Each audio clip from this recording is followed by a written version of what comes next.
வணக்கம் மக்களே.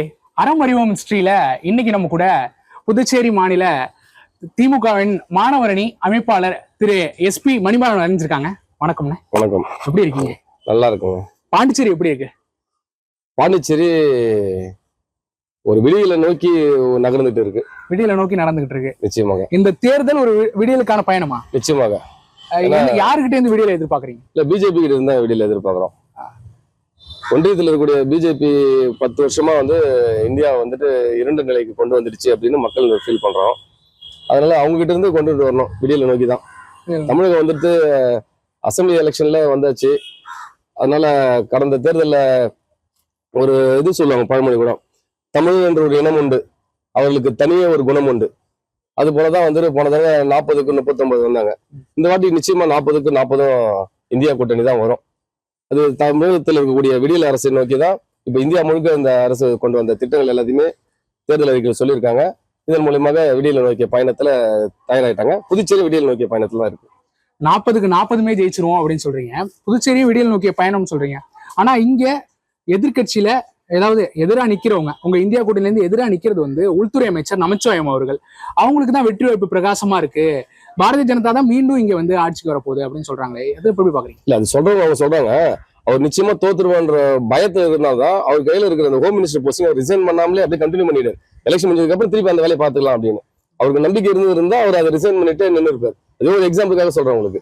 சோ அவங்க கான்பிடன்ட் நம்புறாங்க இந்த எலெக்ஷன் அவர் தோத்துருவாங்க. அவங்களே கான்பிடன்டா நம்புறாங்க. அதனாலதான் அவங்க அந்த பொறுப்பை ரிசைன் பண்ணல.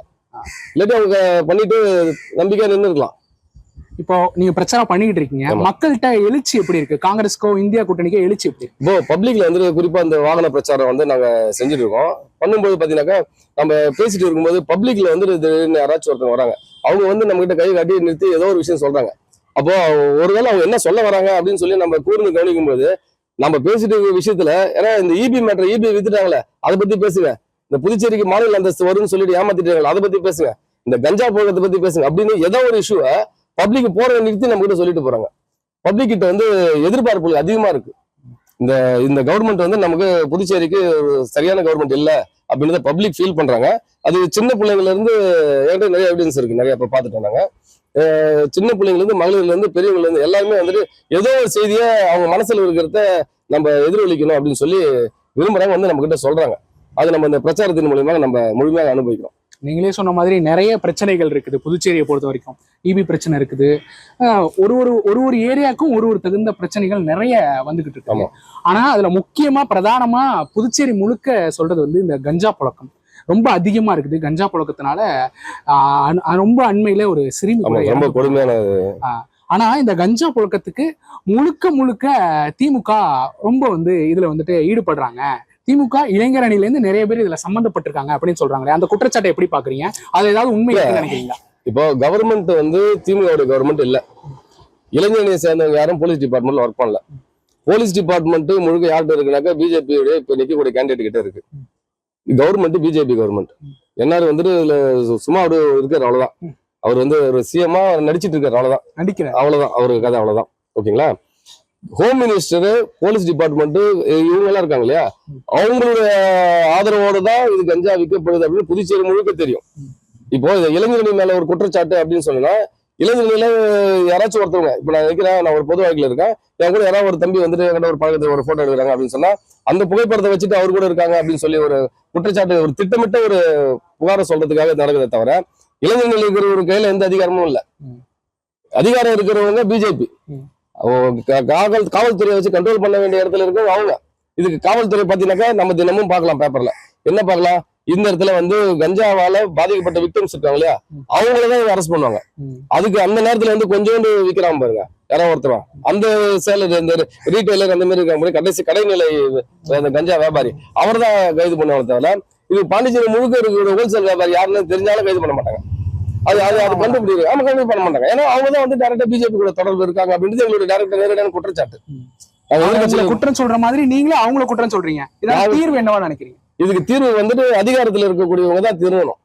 பணத்தை சம்பாதிக்கிறதுக்கு ஏதோ ஒரு வழிகள், இந்த பொது வாழ்க்கையில தூய்மையான வாழ்க்கையில இருக்க போறவங்க போயிட்டு நம்ம மக்களை வாக்களிச்சு நம்மளுக்கு இந்த ஒரு அதிகாரத்தை தந்த மக்களே அந்த இளைஞர்களா சீரழிஞ்சு போற அளவுக்கு இந்த மாதிரியான ஒரு கஞ்சா பழக்கம் இது வரைக்கும் இல்லாத விஷயத்த புதுச்சேரியில இருக்குன்னு பார்த்து அதை பார்த்து வேதனை அடைய வேண்டிய இடத்துல இருக்கிறோம் நம்ம. ஆனா அது எல்லாத்தையும் சரி பண்ண வேண்டிய இடத்துல இருக்கும் அவங்க. அப்போ அதிகாரமும் பவர் யார்கிட்ட இருக்கோ அவங்க தான் வந்துட்டு அதை சரி பண்ணணுமே தவிர நீங்களும் நான் ஒண்ணுமே பண்ணிட முடியாது. ஏன்னா கஞ்சா வியாபாரி கிட்ட எல்லாருமே டைரக்டா காவல்துறையோட தொடர்புல இருக்காங்கன்ற குற்றச்சாட்டு வரைக்கும் பொதுநல அமைப்புல இருந்து எல்லாருமே நேரடியா வைக்கிறாங்க. கடந்த முறை நம்மளுடைய ஆட்சி இருந்துச்சு, கூட்டணி ஆட்சி இருந்துச்சு. கடந்த முறை தான் இந்த கஞ்சா புழக்கம் ரொம்ப அதிகமாயிடுச்சு. அவங்க தான் நிறைய பேரை உள்ள வர வச்சுட்டாங்க. நிறைய வியாபாரிகள் நிறைய பேர் உள்ள வந்துட்டாங்க. எங்களால வந்து அதை கட்டுப்படுத்த முடியல. இப்பதான் கொஞ்சம் கொஞ்சமா குறைச்சிக்கிட்டு இருக்கோம்னு பிஜேபி அரசாங்கத்துல என்ஆர் சொல்றாரு. இப்ப என்ஆர் சொல்றாரு கட்டுப்படுத்த முடியல, அவர் ராஜினாமா பண்ணிட்டு போயிடலாம். ஒரு முதலமைச்சரா இருக்கிற ஒரு சின்ன மாநிலம், இந்த சின்ன மாநிலத்துல தமிழகத்துல பாத்தீங்கன்னா ஒரு போலீஸ் ஸ்டேஷன் இருக்குனாக்கா அதோட பவுண்டரி ரொம்ப பெருசா இருக்கும். இங்க பாத்தீங்கன்னா பக்கத்து இருக்கிற மாதிரி இருக்குது. இங்க ஒரு சின்ன ஏரியா, இதுல வந்துட்டு என்னால கண்ட்ரோல் பண்ண முடியல அப்படின்னாக்கா அது ஒரு முதலமைச்சரா இருந்து அவர் சொல்றதுக்கு ரொம்ப வெக்கப்படணும். அப்படி சொல்றாருன்னா அது வந்து ஒரு ரிசைன் பண்ணிட்டு போயிடலாம். அவர் ராஜினாமா பண்ணிட்டு இது யாரால பண்ண முடியுதா, திமுக தான் வந்துச்சுன்னு சொல்றாங்கன்னா நாங்களே ரவுண்ட் பண்ணிக்கலாம். 96ல இருந்து டிஎம்கே கவர்மெண்ட் 20 வருஷமா இல்ல. இன்னமும் வந்துட்டு பிஜேபி எப்படி வந்து எந்த ஒரு இதுவா இருந்தாலும் இதுக்கு வந்து ஜவஹர்லால் நேரு தான் காரணம் அப்படின்னு சொல்லிட்டு இந்திரா காந்தி காரணம் சொல்லுங்க, அவங்களதான் காரணம். இந்த நாடு நல்லா இருக்கட்டும், அவங்களதான் காரணம். இவங்க எதெல்லாம் வேணா அவங்க சொல்றாங்க. அந்த மாதிரி ஏதாவது பொய்யான குற்றச்சாட்டு சொல்றதுக்கு வழி இல்லை. இது சொல்றதுக்கு தெரியல, அவங்களால கண்ட்ரோல் பண்ண முடியல. ஒரு இவ்வளவு பெரிய கட்டமைப்பு உள்ள ஒரு காவல்துறையை வச்சுக்கிட்டு இவங்களால கண்ட்ரோல் பண்ண முடியல. இப்பதான் கொஞ்சம் கொஞ்சமா வந்து இப்பதான் ஜாஸ்தி ஆகுது. இன்னைக்குதான் இந்த கஞ்சா வாழ சீவழிஞ்ச மாணவர்கள் எல்லாம் பாக்குறோம். நம்ம கஞ்சா வச்சுட்டு ஸ்கூல்ல பசங்க பிடிக்கிறாங்க, கல்லூரிகள்ல இருக்கு, சாதாரணமா கிடைச்சிருக்கு. யாராவது ஒருத்தர் வந்து கஞ்சா கிடைக்கணும், அது புதுச்சேரினா போனா ஈஸியா கிடைச்சிடும் அப்படின்னு இருக்கு. எல்லாம் கஞ்சா அப்படின்னாலே ஒரு மிகவும் பயமான விஷயமா இருந்துச்சு.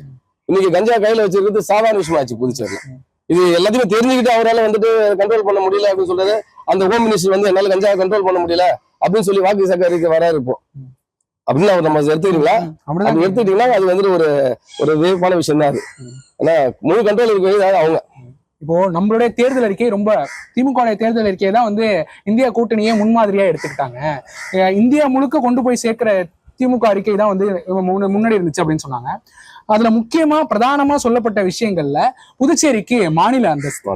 இதுக்கு முன்னாடி நம்ம கூட்டணி ஆட்சியில இருந்திருக்கோம். இதுக்கு முன்னாடி மேல நம்ம ஒரு 3-4 முறை வந்து ஒரு 20 வருஷம், ஒரு 10 வருஷத்துக்கு முன்னாடி 20 வருஷமா நம்ம வந்து கூட்டணி ஆட்சியிலேயே இருந்தோம். இந்திய ஒன்றியத்துடைய கூட்டணி ஆட்சியில இருந்தோம். அப்பெல்லாம் வந்து புதுச்சேரிக்கு மாநில அந்தஸ்தியா நம்மளால வாங்கி தர முடியல. இன்னைக்கு நம்ம வந்து ஒரு அறிக்கையாவே சொல்றோம். ஏன் அன்னைக்கு நம்மளால முடியல, இன்னைக்கு நம்மளால முடியுது? அன்னைக்கு இன்னைக்கு என்னைக்கும் புதுச்சேரிக்கு மாநில அந்தஸ்து வரணும் அப்படின்றதுல உறுதியா இருக்கக்கூடிய நிலைப்பாட்டில் இருக்கக்கூடிய திமுக. இப்ப கூட்டணி கட்சியில இருக்கக்கூடியவங்க நம்முடைய கூட்டணி கட்சியில நாம கேட்கக்கூடிய கோரிக்கைகள் அவங்களும் ஏத்துக்கிட்டு கூட்டணியில இருந்து அவங்களும் அதை முன்மொழியணும். அது போன்ற சூழ்நிலைகள் இதுக்கு முன்னாடி இல்லை.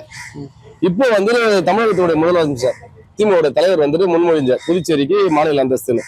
அதை வந்து காங்கிரஸ் அவங்களுடைய தேர்தல் அறிக்கையில வழிமொழிஞ்சிருக்காங்க. அப்போ இங்க சொல்றது வந்து அவங்க எடுத்துட்டு போறாங்க அப்படின்னும் போது இப்போ 2 பேருமே சேர்ந்து ஒரே விஷயத்த சொல்றாங்க அப்படின்னும் போது நடந்துரும். அது திமுக சொல்லிச்சுன்னா கண்டிப்பா நடந்துரும் அப்படின்ற ஒரு நம்பிக்கை இருக்கு. அதே போல ராகுல் காந்தி அவங்களும் வந்து இளைஞர் அவங்களும் வந்துட்டு இதே தான் சொல்லியிருக்காங்க காங்கிரஸ் தேர்தல் அறிக்கையில. அப்போ இதற்கான அத்தியாவசிய சூழ்நிலை இப்ப இருப்பதாக காங்கிரஸ் உணருது. அதான் இது நடந்துரும் அப்படின்ற நம்பிக்கை எங்களுக்கு இருக்கு. தேர்தல் அறிக்கையில வந்துட்டு புதுச்சேரிக்கு மாநில அந்தஸ்து அப்படின்னு சொல்றோம். இதுதான் இந்திய ஒன்றியத்துல இருக்கிற வரப்போற அப்படின்னு சொல்ல போற காங்கிரஸ் வந்து இதே தான் முன்மொழிஞ்சு அவங்களும் இதே தான் பேசுறாங்க. இதுக்கு முன்னாடி நம்ம வந்து பலமுறை வந்து நம்ம ஆட்சி கட்டில் அமர்ந்திருக்கோம். அவங்களுடைய ஒன்றியத்துல நம்ம வந்துட்டு இணைஞ்சு வேலை செஞ்சிருக்கோம். அன்னைக்கெல்லாம் வந்துட்டு தேர்தல் அறிக்கையாவையோ இல்ல வந்து நம்மளுடைய புதுச்சேரியை மாநில அந்தஸ்தா மாத்துறதுக்கான முடிவு எதுவுமே நம்ம செய்யாம இருந்தோம். இன்னைக்கு இதை வந்து நம்ம அறிக்கையா சொல்லிட்டு இன்னைக்கு வாக்கு கேட்கறதுக்கு என்ன தேவை இருக்கு? இன்னைக்கு புதுச்சேரிக்கு மாநில அந்தஸ்து வந்தாகணும். அப்ப இருந்தா மட்டும்தான் புதுச்சேரி தன்னுடைய நிலைப்பாட்டுல இருந்து ஒரு வளர்ச்சி பெறும் அப்படின்றத இப்ப இருக்கிற காலகட்டத்துக்கு தேவையான விஷயமா இது இருக்கு. இதுக்கு முன்னாடி பாத்தீங்கன்னா திமுக கூட்டணி இருக்கக்கூடிய ஒன்றிய அரசாங்கம் இருக்கும்போது அவங்க மாநில அந்தஸ்து கோரிக்கையை விட நாங்க கேட்ட விஷயங்கள் எல்லாத்தையுமே ஒரு பாதிப்பு அப்படின்னா அந்த பாதிப்புக்கு வந்துட்டு ஒன்றிய அரசு வந்து தேவையான நிதிகளை தந்து அந்த பாதிப்பு வந்து மீண்டு வர்றதுக்கான வழியை தந்தாங்க. இப்ப இவங்க பாத்தீங்கன்னாக்கா அந்த மாதிரியான விஷயங்களை தரல. நமக்கான கஷ்டங்களை வந்து நம்மளே அனுபவிச்சுக்கிற கண்டிஷன் தான் தவிர நம்ம ஒன்றிய அரசாங்கத்துக்கிட்ட இருந்து எந்த உதவியுமே வரல. நம்ம எதிர்பார்க்கறது எதுவுமே நடக்கல. அப்போ நம்மளை நாமளே வழி நடத்திக்கணும் அப்படின்னு சொல்லும்போது நிச்சயமா மாநில அந்தஸ்து வந்தாகணும் அப்படின்ற இக்கட்டான காலகட்டத்தில் நம்ம இருக்கோம். அதனாலதான் இப்ப நீங்க வந்து இதை கேக்குறீங்க. அதனாலதான் வந்து புதுச்சேரி வளர்ச்சி பெறும் அப்படின்ற உரிமைகள் நம்ம கிட்ட இருக்கும். நம்ம அசம்பிளியில் எடுக்கக்கூடிய முடிவுகள் எல்லாத்தையும் நம்ம இம்ப்ளிமெண்ட் பண்ணலாம். நம்ம மக்களுக்கு தேவையான எல்லாமே நம்ம செஞ்சுக்கலாம். புதுவைக்கு மாநில அந்தஸ்து கிடைச்சதுன்னா இவங்களுடைய தேவைகளை பூர்த்தி பண்ணிக்கிறதுக்காக இவங்கள்ட்ட வருமானமே எதுவும் கிடையாது. புதுச்சேரியை பொறுத்த வரைக்கும் வருமானம் முழுக்க 70% வந்து மதுபானத்தை வந்து சார்ந்துதான் இருக்கு அப்படின்னு சொல்றாங்களே. ஒருவேளை இப்போ நம்ம மாநில அந்தஸ்து வந்துருச்சுன்னா மதுபானமும் கஞ்சாவும் இன்னும் அதிகமாயிடுமோ? இப்போ இதுல வந்துட்டு மதுபானம் அப்படின்னு சொன்னீங்கன்னாக்கா அது வந்து கவர்மெண்ட்ல அதுக்கான ஒரு ஃபார்முலா நடத்துறாங்க. கவர்மெண்ட்ல அதுக்கான டேக்ஸ் பே பண்றாங்க, அதெல்லாம் நடத்துறாங்க. கஞ்சாக்கு அந்த மாதிரிலாம் டேக்ஸ் எல்லாம் கிடையாது. கஞ்சா வந்துட்டு கட்டி ஓடிச்சுன்னு இருக்கு. அதுக்காக வந்து கஞ்சாக்கு டேக்ஸ் பே பண்ணாக்கா அது சரியான கேள்வி கேட்டக்கூடாது. அது இருக்கவே கூடாத விஷயம் அது. சரிங்களா? அதை தாண்டி புதுச்சேரியில இப்போ ஒன்றியத்துல காங்கிரஸ் கூட்டணியில திமுக சொல்லக்கூடிய தேர்தல் அறிக்கைப்படி இவங்க வந்துட்டாங்க அப்படின்னு சொல்லும்போது புதுச்சேரியில வருமானத்தை பெருக்குவதற்கு பல திட்டங்கள் சொல்லியிருக்காங்க. இப்போ புதுச்சேரியில வந்து ஐடி பார்க்கு, டெக்ஸ்டைல் பார்க்கு, இந்த மாதிரியான வருமானத்தை உருவாக்குவதற்கான வழிகளை நிறைய சொல்லியிருக்காங்க. தொழிற்சாலைகள் நிறைய வரும், இங்க இருக்கக்கூடிய வேலை வாய்ப்புகள் நிறைய உருவாகும், புதுச்சேரி அரசுக்கும் நிறைய வருமானம் வரும். அப்ப அதெல்லாம் வந்து அதெல்லாம் கண்டிப்பா வரும். அப்போ அதெல்லாம் வரும்ன்ற நம்பிக்கையில தான் நம்ம இந்த தேர்தல் அறிக்கையில நம்ம இதை சொல்லியிருக்கோம்.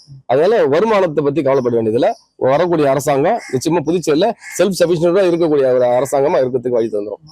அந்த மாதிரி வந்துச்சுன்னா ரொம்ப மகிழ்ச்சி தான். நிச்சயமா மகிழ்ச்சி தான். அதே சமயத்துல நம்ம தேர்தல் அறிக்கையில இன்னும் முக்கியமா சொல்லப்பட்டது வந்து நீட் விலக்கு கண்டிப்பா அப்படின்னு சொல்லிட்டு காங்கிரஸ் இன்னைக்கு வந்துட்டு நாங்க வந்துட்டோம்னா நாங்களும் வந்துட்டு நீட் விலக்கு அந்தந்த மாநிலத்துக்கு ஏத்தாப்புல வந்து விட்டுடுவோம், அவங்க அந்த முடிவு எடுத்துக்கலாம் அப்படின்னு சொல்றாங்க. இருந்தாலும் 2 வருஷத்துக்கு முன்னாடி 2021 தமிழகத்துல நம்ம திமுக ஆட்சி வந்து வரும்போது முதல் கையெழுத்தா வந்து நீட் கையெழுத்து தான் இருக்கும். நீட்டை எப்படி விளக்கணுங்கிற சூட்சமும் எனக்கு தெரியும் அப்படின்னு சொல்லிட்டு தான் உதயநிதி அண்ணன் அவர்கள் வந்துட்டு ஓட்டு சேகரிச்சுட்டு இருந்தாங்க. இன்னை வரைக்கும் நம்மளால வந்து அந்த நீட் விலக்க அமல்படுத்த முடியல. இந்த 2 ஆண்டுகள்லயும் சில உயிர்கள் பலியாயிடுச்சு நமக்கு. இன்னைக்கு நீட் விலக்கை பத்தி இன்னைக்குதான் வந்து ஆக போகுதுன்னா 2 வருஷமா நம்ம அந்த நீட் விலக்கை வந்து பத்தி சொல்லாமலே இருந்திருக்கலாமே. போன தேர்தலில் வந்து அதை சொல்லி நம்ம வந்து வாக்கு கேட்காம இருந்துக்கலாமே. ஒருவேளை இப்போ வந்து ஆட்சி மாறுனுச்சுன்னா நீட் விலக்கு சாத்தியம் தானா? இப்போ இந்த ஆட்சி மாறிச்சுன்னா நிச்சயமா நீட்டு விலக்கு அது வந்து தேர்தல் அறிக்கையிலே சொல்லியிருக்காங்க. இது இப்போ இது வந்து எப்படி சொன்னாங்கன்னா பாத்தீங்கன்னாக்கா எஜுகேஷன் அப்படின்னு பாத்தீங்கன்னா state list, central list, concurrent list. இதுல வந்து அது எந்த இடத்துல இருந்துச்சு, எந்த கவர்மெண்ட் அதை மாத்தி எடுத்துட்டு போயிட்டு திருப்பி வச்சுக்கிட்டு இப்போ இவங்க நீட்டு விலக்குக்கு எப்படி ஆப்ஷன் சொல்லியிருக்காங்க, எந்தெந்த கவர்மெண்ட் எந்தெந்த ஸ்டேட் கவர்மெண்ட் தேவையோ அவங்க நீட்ல இருக்கலாம், இல்ல விலக்கு பெறுவதற்கு அவங்க முடிவு எடுத்து அவங்க எடுத்துக்கலாம்னு சொல்லி கிளியரா சொல்லிட்டாங்க. அப்போ அந்த அடிப்படையில வந்து நம்ம தமிழகம் வந்து நம்ம நீட்ல இருந்து விலக்கு கேட்டு இருக்கோம். நம்ம அதுல நீட்ல இருந்து விலக்கு வந்துடும், புதுச்சேரி அரசும் வந்துடும். ஏன்னா புதுச்சேரி சட்டப்பேரவையிலேயே வந்துட்டு எதிர்கட்சி தலைவர் அந்த சிவா அவர்கள் வந்துட்டு போன தடவை கூட இங்க வந்து புதுச்சேரியில இருந்து தனிநபர் தீர்மானம் கொண்டு வந்தாரு நீட்டு விலக்கு கேட்டு. அதுக்கு புதுச்சேரி அரசாங்கமும் அனுப்பிச்சாங்க. அதில் வந்து வேண்டான்றவங்க எல்லாருமே அதுல இருந்து வெளியே வந்துருவாங்க. அதில் நீட்டுக்கு விலக்கு கிடைப்பது உறுதி, நிச்சயமா கிடைச்சிடும். இப்போ முதல் கையெழுத்து அப்படின்னு சொன்னாக்கா அதுல இருந்து நாங்க பின்வாங்கவே இல்லை. நிச்சயமா உறுதியா நீட்டு விலக்கு தான் எங்களுடைய முதல் எய்மே.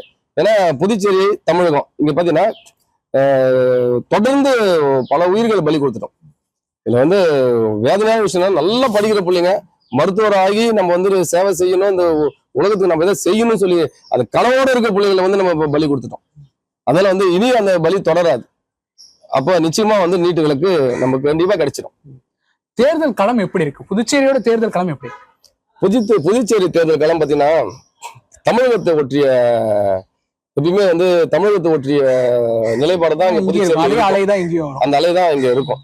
அப்படி பார்க்கும்போது தமிழகத்துல வந்து இந்த திராவிட மாடல் ஆட்சி வந்துட்டு ரொம்ப நல்லா இருக்கு. அதனால வந்துட்டு போன தடவை 39 வந்தாங்க, இந்த வாட்டி 40 வருவாங்க. இதையும் சேர்த்து போனாடி இங்கே வந்தாங்க, 40 வருவாங்கன்றது ஒரு உறுதியான நிலைப்பாட்டுல இருக்கு. அதே போல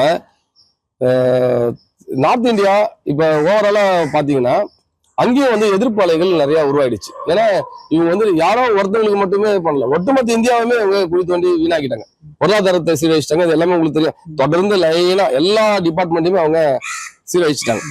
இப்போ அதுல இருந்து மீட்டு எடுக்கணும் அப்படின்னா நிச்சயமா இவங்களால மீட்டு எடுக்க முடியாது. ஏன்னா அவங்க போயிட்டாங்க ரொம்ப தூரத்துக்கு, இல்ல ரொம்ப தூரம் போயாச்சு. இப்ப அதுல இருந்து திருப்பி ரெக்கவர் பண்ணி கொண்டு வந்து நிறுத்தத்துக்கு அவங்களால முடியாது. அப்ப மாற்று வரணும் அப்படின்னு சொன்னாக்கா இது இந்த கவர்மெண்ட் இந்தியா கூட்டணியில உருவான லீடர்ஸால மட்டும் தான் கொண்டு வர முடியும் அப்படின்னு ஓவரால் இந்தியாவில நம்புறாங்க. அதனால இந்த கூட்டணி தான் நிச்சயமா வரும். அந்த புதுச்சேரியை பொறுத்த வரைக்கும் பாத்தீங்கன்னா அந்த அதனுடைய பிரதிபலிப்பு புதுச்சேரி. ஏன்னா கடந்த முறை வந்துட்டு 2 லட்சத்துக்கு மேற்பட்ட வாக்கு வித்தியாசத்துல ஜெயிச்சாரு வைத்திலிங்கம். இந்த தடவை 3 லட்சம் வாக்குகளுக்கு மேற்பட்ட வித்தியாசத்துல ஜெயிப்பாரு நாங்க நம்புறோம். நீங்க நம்புறீங்க? ஆனாலும் வந்து திமுக தான் இங்க வந்து எதிர்கட்சியா இருக்காங்க. இங்க வந்து அவங்க தான் 5 சட்டமன்ற உறுப்பினர் வச்சிருக்காங்க, வெறும் 2 சட்டமன்ற உறுப்பினர் தான் வந்து காங்கிரஸ்ல இருக்காங்க. திமுகவுக்கு தான் இங்க சீட்டு கொடுத்துருக்கணும். ஒரு 6 சட்டமன்ற உறுப்பினர் இருக்கிற இடத்துல 2 சட்டமன்ற உறுப்பினர் இருக்கிற இடத்துல வந்துட்டு போய் அவங்களுக்கு போயிட்டு சீட்டு கொடுத்துட்டாங்களே அப்படின்னு சொல்லிட்டு திமுக வந்து ஒரு மனக்கசப்பான சூழ்நிலையில இருந்துட்டு வேலையே பார்க்கல, அவங்க கூட்டணி கட்சிக்கான காங்கிரஸ்க்கு அவங்க வேலையே பார்க்கலன்ட்டு ஒரு குற்றச்சாட்டு இருக்கு. அதை எப்படி பாக்குறீங்க? இது வரைக்கும் இந்த குற்றச்சாட்டு நாங்க கேள்விப்படல.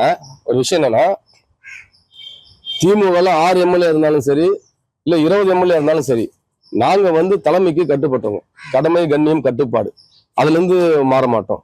எங்க தலைவருக்கு தெரியும் எதை யார்கிட்ட சொல்லணும், எதை எப்படி செய்யணும் அப்படின்னு. அது போல வந்துட்டு இந்த தொகுதி வந்து காங்கிரஸ் நிக்கணும் அப்படின்னு சொல்றாரு. எங்களுக்கு அப்பத்துல இருந்து எங்களுக்கு வந்து பேரறிஞர் அண்ணா, முத்தமிழர் கலைஞர், எங்க தலைவர்லாம் எப்படி வளர்த்துட்டு வந்திருக்காங்க அப்படின்னாக்கா, திமுகவை பொறுத்த வரைக்கும் உறவுக்கு கை கொடுப்போம், உரிமைக்கு குரல் கொடுப்போம்.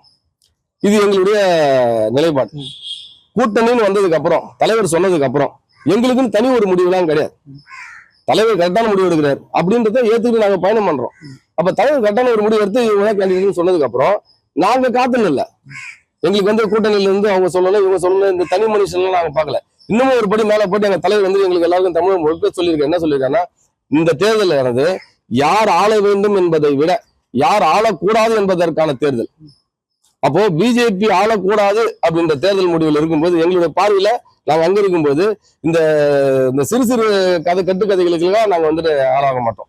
ஏன்னா காங்கிரஸ் 100 கிலோமீட்டர் வேகத்துல ஓடுறாங்கன்னா நாங்க கூட 1 கிலோமீட்டர் வேகத்துல தான் ஓடிட்டு இருக்கோமே தவிர நிச்சயமா அதுல சொல்ற மாதிரியான குற்றச்சாட்டுகள்லாம் இது வரைக்கும் எங்களுக்கு இல்ல. அப்படி ஒரு நிலைப்பாடு எங்க பார்வையில இல்ல. நீங்க நல்லாவே வேலை செஞ்சுட்டு இருக்கீங்க முழு மூச்சுல. ஆமா. நமச்சிவாயம் அவர்களை தாண்டி வைத்திலிங்கம் எந்தெந்த இடத்துல சிறப்பா இருக்காரு, அவர் வெற்றி பெறறதுக்கு என்னென்ன முறைகள்லாம் இங்க இருக்கு? நமச்சிவாயம் பாத்தீங்கன்னா தொடர்ந்து வந்துட்டு தனக்கு ஒரு பதிவு வேணும், அதன் மூலம் ஏதாவது பொருளீட்டணும் அப்படின்னு சொல்றதுக்காகவே தொடர்ந்து பல கட்சிகளுக்கு தாவி தாவி தாவி தாவி போயிட்டார். இன்னும் சொல்ல போனாக்க 7 கட்சிக்கு போயிட்டார். இப்ப இன்னும் இன்னைக்கு அவர் நிலைப்பாடு என்னன்னாக்கா இப்ப 7டைல இருக்காரு அவரு. இன்னும் அடுத்த தேர்தல தலைவரோட சொன்னாரு, அடுத்த முறை ஒரு முறை எந்த கட்சியில இருப்பாரு தெரியல. இப்ப 7 தாண்டிட்டார். இப்ப அவர் கரெக்டா 7டைல இருக்காரு. இன்னும் அடுத்தது வந்துட்டு அவரா தனி கட்சிக்கு போயிடுவாரா இல்ல வேற ஏதாவது கட்சி போய் ஜாயின் பண்றாரான்னு தெரியல. அது அவருக்கே தெரியாது. அதனால வந்துட்டு அவருக்குன்னு தனி ஒரு நிலைப்பாடுலாம் கிடையாது. அவருக்கு வேண்டியது எல்லாமே சுயநலம் சுயநலம் சுயநலம். மக்கள் பொதுநலமே இல்ல. மக்கள் பொதுநலம் அவர் பொதுநலம் என்ற வார்த்தை அவர்கிட்ட இல்ல. இவர் முழுக்க ஒரு பொதுநலத்தில் இருக்காரு. அதனாலதான் வந்துட்டு வைத்திலிங்கம் வந்துட்டு 3 லட்சம் வித்தியாசத்துல வாக்கு வித்தியாசம் ஜெயிப்பாரு நாங்க நம்புறோம். அவர் நிச்சயமா தோத்துருவாரு அவங்க டீமே நம்புறாங்க. அதனாலதான் அவர்கிட்ட நம்பிக்கை இருந்தாக்க அவர் முதல்ல அந்த பதவியை ராஜினாமா பண்ணிருக்கலாம். அது ஒரு உதாரணத்துக்காக சொல்லணும் திரும்ப திரும்ப. புரியுது. அதாவது அது நம்பிக்கை இல்லாதனாலதான் ராஜினாமா பண்ணல, அந்த ஒரு பயம் இருக்கு, அந்த அச்சம் இருக்கு, எல்லாமே புரியுது. போன முறை கடந்த முறை வந்து 2 லட்சம் வாக்குகள் வித்தியாசத்தை ஜெயிச்சப்போ வந்து நீங்க ஆட்சியில இருந்தீங்க, உங்களுடைய கூட்டணி ஆட்சியில இருந்துச்சு. இந்த முறை ஆட்சியில இல்ல, எதிர்கட்சியாவும் திமுக தான் இப்ப இருக்கீங்க. வெறும் 2 சட்டமன்ற உறுப்பினர் தான் காங்கிரஸ்ல வச்சிருக்காங்க. இப்படி எதிர்கட்சியா கூட இல்லாத வந்து ஒரு கட்சி வெறும் 2 சட்டமன்ற உறுப்பினரை வச்சு அவங்க வந்து 3 லட்சம் வாக்குகள் வித்தியாசத்துல ஜெயிச்சிருவாங்க அப்படின்னு சொல்றதுக்கு என்ன மூகாந்திரத்துல இதை சொல்றீங்க? ஒண்ணுமே இல்லைங்க, திரும்ப அதே டைலாக் தான். யார் ஆள வேண்டும் என்பதை விட யார் ஆளக்கூடாது என்பதை பொதுமக்கள் தெளிவா இருக்காங்க. பிஜேபி வரக்கூடாது, அது ரொம்ப தெளிவா இருக்காங்க. ஆனா என்ன சொல்றாங்கன்னா, மத்தியில என்ன ஆட்சி இருக்கோ, ஒன்றியத்துல என்ன ஆட்சி இருக்கோ அந்த ஆட்சி புதுவையில இருந்தாதான் இங்க வந்துட்டு சரியான வந்து ஆட்சியை நடத்த முடியும். இந்த வார்த்தைகள் வந்துட்டு இந்த ஸ்லோகன் வந்துட்டு அவங்க கடந்த சட்டமன்ற தேர்தலில் சொன்னாங்க, உபயோகப்படுத்தினாங்க. இப்பயும் அதே உபயோகப்படுத்துறாங்க. அதனாலதான் பப்ளிக் ரெடி ஆயிட்டாங்க, பொதுமக்கள் ரெடி ஆயிட்டாங்க. சரி, ஒன்றியத்துல அந்த ஆட்சி வேண்டாம், இங்கே அந்த ஆட்சி வேண்டாம், இப்போதைக்கு வந்துருக்க சான்ஸ் ஒன்றியத்துல காலி பண்றோம், நம்ம கணக்கு தீர்த்து முடிச்சுருவாங்களே, இப்ப அடுத்தது சட்டமன்ற தேர்தல் வரும்போது இங்கே முடிச்சிடலாம் அப்படின்னு சொல்லி தயாராயிட்டாங்க. இந்த முறை 2024 வந்து ஒன்றியத்துல இந்தியா கூட்டணி ஆட்சியும், 26ல இங்கேயும் அதே இந்தியா கூட்டணி ஆட்சி நிச்சயமாக. இப்ப 2026 பத்தி வச்சுக்கோங்க. இப்போ வந்துட்டு ஒரு 6 சட்டமன்ற உறுப்பினர் திமுக சார்பா வச்சிருக்கோம், 2 தான் வந்து காங்கிரஸ்ல இருக்காங்க. எப்படி வந்து 30 தொகுதிகள்ல எப்படி வந்து நீங்க சரி பாதியா பிரிச்சுப்பீங்க? பெரும்பான்மையான தொகுதிகள் வந்துட்டு திமுக தான் கேட்க போறாங்க, அவங்க தான் நிப்பாங்க, அவங்க இப்பயே வேலையை ஆரம்பிச்சிட்டாங்க, இன்னும் 2 வருஷம் இருக்கு, இப்பயே வேலையை ஆரம்பிச்சிட்டாங்க அப்படின்னு சொல்றாங்க. ஒருவேளை 96க்கு அப்புறம் திமுகவுடைய ஆட்சி புதுவையில வரதுக்கான பாசிபிலிட்டிஸ் ஏதாவது இருக்கு? 1996ல திமுக ஆட்சி புதுச்சேரிக்கு வந்தது. அதுக்கு அடுத்தது கூட்டணிகளுக்கு இது இப்படிப்பட்ட சூழ்நிலையிலே போயிடுச்சு. அதனால திமுக இருக்கக்கூடிய அனைத்து உடன்பிறப்புகளுக்கும் ஒரு மிகப்பெரிய இயக்கம் புதுச்சேரியில திமுக ஆட்சி வரணும் அப்படின்னு சொல்லி எங்களுடைய ஆசையை நாங்க தலைவர்கிட்டயும் சொல்லிட்டு இருக்கோம், தொடர்ந்து சொல்லிட்டு இருக்கோம். தலைவரும் அதுக்கு செவி கொடுத்து கேட்டுட்டு தான் இருக்காரு. அதனால திமுக ஆட்சி வரணும் அப்படின்னு சொல்றது எங்களுடைய நிலைப்பாட்டுல, எங்களுடைய விருப்பத்துல எந்த மாற்றமும் இல்லை. இன்னும் கூட்டணி ஆட்சியா வந்தாலும் ஒன்றும் அது எல்லாத்தையும் தாண்டி எது மக்களுக்கு நல்லதுன்றது எங்க தலைவருக்கு தெரியும், அவர் சொல்லுவாரு, அது நடக்கும். மக்கள் விரும்புறாங்களா திமுக? அந்த கேள்விக்கு பதிலே தேவையில்ல. ஏன்னா தமிழகத்துல வந்து இப்படி ஒரு பொற்கால ஆட்சி நடந்துக்கிறத பாக்குறாங்க. இந்த திராவிட மாடல், ஏன்னா புதுச்சேரி பாத்தீங்கன்னா திரும்ப திரும்ப சொல்றதுன்னா, புதுச்சேரி இந்த பவுண்டரி பாத்தீங்கன்னா தமிழகத்துல ஒட்டி இருக்கக்கூடியது. இங்க இருந்து ஒரு 5 கிலோமீட்டர் என்னென்ன போயிட்டோம்னா மகளிர் எல்லாமே இலவச பேருந்து கிடைக்குது, அங்கிருந்து அவங்க வந்துட்டு போயிடலாம். அந்த மாதிரி திட்டங்கள் எல்லாமே பார்த்துட்டே இருக்கிறோம். மகளிருக்கான வாய்ப்புகள், வேலை வாய்ப்புகளோ, அடுத்தது அவங்களுக்கான உதவித்தொகை, ஊக்கத்தொகை, இந்த மாதிரி உரிமை தொகை, இந்த மாதிரி எல்லா விதத்திலுமே வந்து வந்துட்டு இருக்கு. இளைஞர்களுக்கு வாய்ப்பு கிடைச்சிட்டு இருக்கு. தொழில் புரட்சி வந்துட்டு இருக்கு. உலகமே வந்து திரும்பி பார்க்கக்கூடிய ஒரு நல்ல சிறந்த ஒரு ஒரு ஐடியாலஜி, ஒரு நல்ல ஒரு திராவிட மாடல் ஆக்ஷன் இருக்கு. அது புதுச்சேரியும் வரணும் எல்லாருமே விரும்புறாங்க. அவங்க போற இடத்துல எல்லாருமே சொல்றாங்க. நீங்க சொன்னது போலவே நிறைய நல்ல திட்டங்கள்லாம் வந்துட்டு அமல்படுத்திட்டு இருக்காங்க தமிழகத்தை பொறுத்த வரைக்கும். ஊக்கத்தொகையாகட்டும், உதவித்தொகையாகட்டும், பெண்களுக்கான புதிய பேருந்தாகட்டும், நிறைய திட்டங்கள் வருது. ஆனாலும் திமுக ஆட்சி வந்துச்சுன்னா லஞ்சமும் கூடயே ஒட்டிக்கிட்டே வந்துடும் அப்படிங்கிற ஒரு பேர் வந்துட்டே இருக்குது. இப்பயே வந்துட்டு ஒரு லஞ்ச புகார்ல ஒரு அமைச்சர் ஒருத்தவங்க வந்துட்டு உள்ள போயிட்டாங்க. இன்னொரு அமைச்சர் மேல வந்து குற்றச்சாட்டு வந்துச்சு. அவங்களும் பதவி பறிபோகிற சூழ்நிலை வந்துச்சு. லஞ்சம் வந்து திமுக ஆட்சியில ரொம்ப அதிகமா வந்துடும். இந்தியா கூட்டணியில அவங்க இருக்காங்க, அது லஞ்ச கூட்டணி அது அப்படின்னு சொல்லிட்டு பிரதமர் மோடி வந்து பல இடங்கள்ல குறிப்பிடுறாரு. லஞ்சத்தை திமுகவுடைய ஒட்டி இருக்கு. மோடி வந்து இந்த லஞ்சத்தை பத்தி பேசுறாரு. திமுக லஞ்சத்தோட சேர்ந்ததாக பொய்யாக வாரி தூட்டலாம். எங்க தலைவர் ஒருத்தரே ஒரு உதாரணம். எந்த ஒரு அப்பழுக்கற்றும் இல்லாம ரொம்ப தூய்மையான ஒரு மனுஷனா இந்திய அரசியல் வரலாற்றிலே இவ்வளவு பெரிய சீனியர் லீடரு, அவர் மேல எந்த ஒரு குற்றச்சாட்டும் இல்லாத ஒரு லீடரா இருக்காரு அப்படின்னா எங்க தலைவர். இப்ப நிறைய தலைவர் இருந்தாலும் எங்க தலைவர் வந்துட்டு அதுல ஒரு தனித்துவமா இருக்காரு. அவரு தலைமையில் இருக்கிறதுல போயிட்டு ஒரு தவறு நடந்துரும் அப்படின்னு சொல்லி பார்த்தோம்னா நிச்சயமா நடக்காது. லஞ்சம் அப்படிலாம் சும்மா சொல்லிட்டு இருக்கணும், ஏதாவது சொல்லிட்டு இருக்கலாம், ஏதோ ஒரு சொல்லிட்டு இருக்கலாம். ஆனா உள்ளபடியே வந்துட்டு அப்படி ஒரு விஷயம் நடக்கிறதுக்கு வாய்ப்பே கிடையாது. ஏன்னா அந்த பார்ட்டியில தான் நாங்களும் இருக்கோம், எங்களுக்கும் தெரியும் என்னதான் நடக்குது அப்படின்னு. முழுக்க சுத்தமான ஒரு ஆட்சி நடந்துட்டு இருக்கு. பொய்யாக வெளியில இருக்கக்கூடியவங்க, எதிர்கட்சியா இருக்கக்கூடியவங்க ஏதாவது பொருட்டு பேசுறதுக்காக ஏதாவது பேசிருக்கலாமே தவிர அப்படி நடத்த முடியாது. அதுக்கு அடுத்தது குறிப்பிட்ட ஒரு விஷயத்த கேட்டீங்க, ஒரு அமைச்சர் வந்துட்டு உள்ள இருக்காரு அப்படின்னு சொல்லிட்டு. அது வந்து ஒரு திட்டமிட்ட ஒரு காழ்ப்புணர்ச்சியில ஒரு திட்டமிட்ட ஒரு செயல். அது இது வரைக்கும் அமலாக்கத்துறை வந்து அவர் மீது வந்துட்டு அந்த சார்ஜ் ஷீட் ஃபைல் பண்ணாங்களான்னு பாத்தீங்கன்னா அது அந்த கேள்விக்கு பதில் உங்ககிட்டே இருக்கணும். இல்ல அப்ப இல்லாத ஒரு குற்றச்சாட்டுக்கு, இல்லாத ஒரு கதைக்கு, அவருக்கு சம்மந்தம் இல்லாத ஒரு கதைக்கு அவர் இருந்தா அந்த கொங்கு மண்டலத்துக்கு அவர் இன்சார்ஜா இருக்காரு. அங்க இருந்தாக்கா ஏதோ ஒரு சொல்றாங்க நாட்டுக்குட்டிங்களா, இவங்களுக்குலாம் வந்து பாதிப்பு உருவாக்கும் அப்படின்னு சொல்றதுக்காக, அந்த விஷயத்துக்காக, அவங்களை திருப்திப்படுத்துறதுக்காக, அவங்க மாநில கட்சி திருப்திப்படுறதுக்காக ஒன்றியத்தில் இருக்கக்கூடியவங்க அவங்க கிட்ட இருக்கக்கூடிய ஒரு டிபார்ட்மெண்ட்டை வச்சு இந்த மாதிரி பண்ணியிருக்காங்களே தவிர இது வரைக்கும் அவங்க அந்த சார்ஜ் ஷீட்டை ஃபைல் பண்ணல. ஏன் பண்ண முடியல? ஏன்னா இல்ல ஃபைல் பண்ணா அதுல கிளியர் ஆயிடும். நாங்க வந்து திமுக வந்து எந்த வழக்குக்கு பயந்தும் கிடையாது. நாங்க வழக்கை சந்திப்போம், சட்ட ரீதியாக சந்திப்போம், நேரடியாக சந்திப்போம். இது வரைக்கும் எந்த ஒரு ஊழல் குற்றச்சாட்டும் இல்லாத ஒரு இயக்கம்னா அது திமுக. அதனால வந்துட்டு இந்த பொய்யான கதைகளுக்கு எல்லாம் காலங்கள் நேரடியாக பதில் சொல்லிடும். இப்போ அதிமுகவுடைய பொதுச் செயலாளர் எடப்பாடி அவர்களுக்கு நேத்தி வந்துட்டு அவருடைய பிரச்சார வாகனத்துல ஒரு முக்கியமான ஒரு வீடியோ ஒண்ணு போட்டு காட்டுறாரு. அவர் அதுல சொல்றாரு, தேர்தல் பத்திரம் இந்த தொடர்பான இதுல இந்தியாவிலேயே ஒரே ஒரு கட்சி மட்டும்தான் இந்த சூதாட்ட நிறுவனங்கள்ட்ட இருந்து வந்துட்டு பணம் வாங்கியிருக்காங்க. அந்த கட்சி யாருன்னா திமுக. 547 கோடி காசு வாங்கியிருக்காங்க.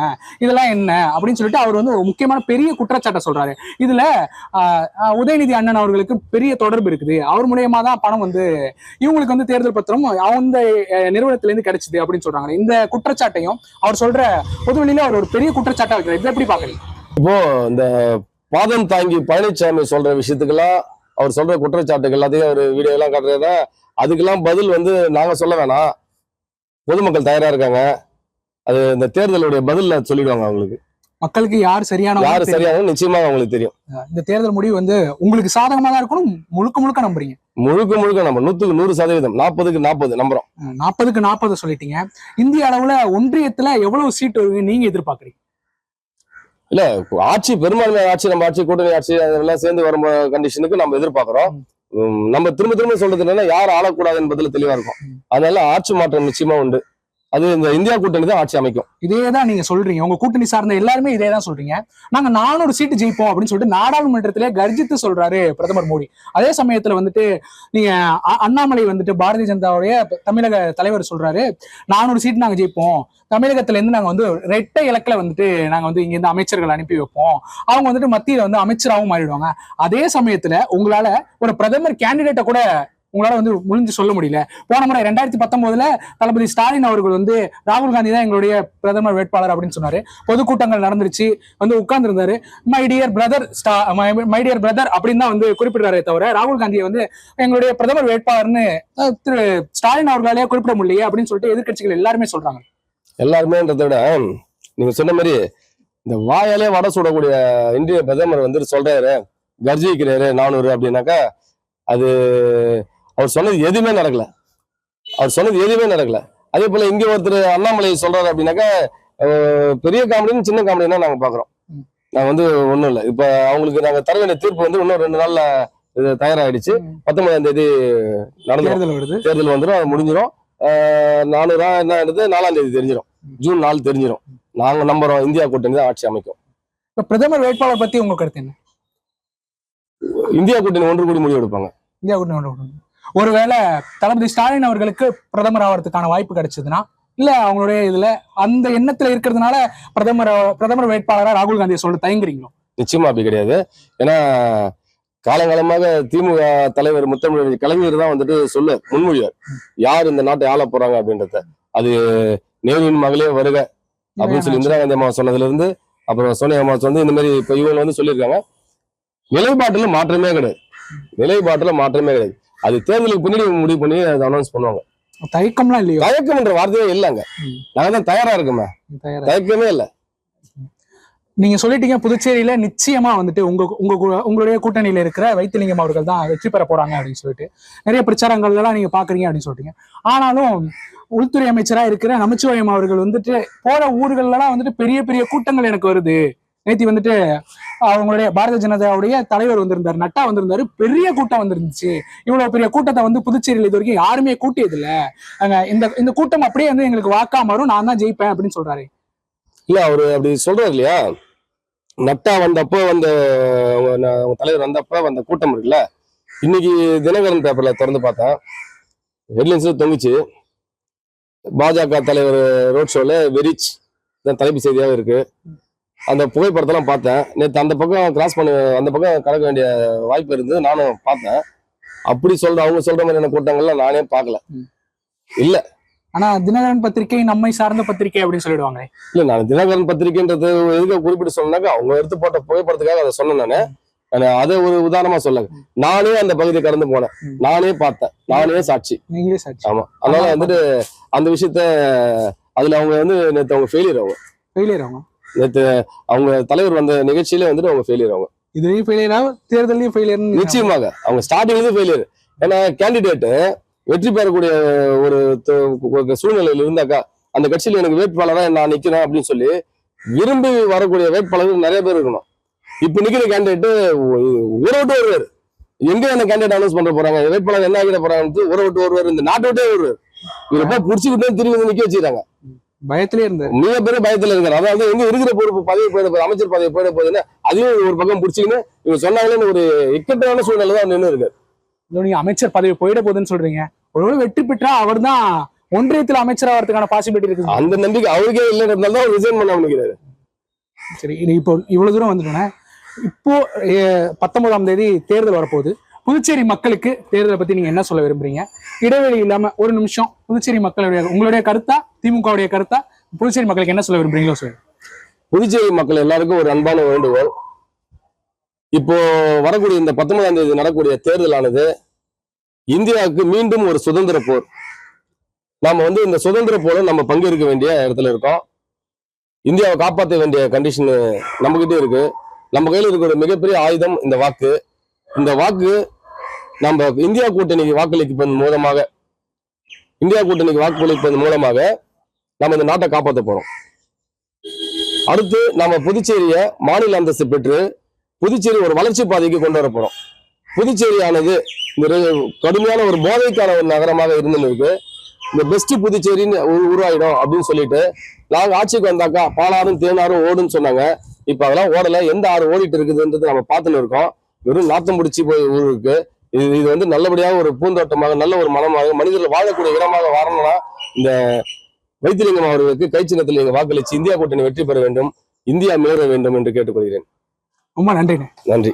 சாது மிரண்டா இந்த சேனலை அனைவரும் லைக் பண்ணுங்க, ஷேர் பண்ணுங்க, சப்ஸ்கிரைப் பண்ணுங்க. நன்றி.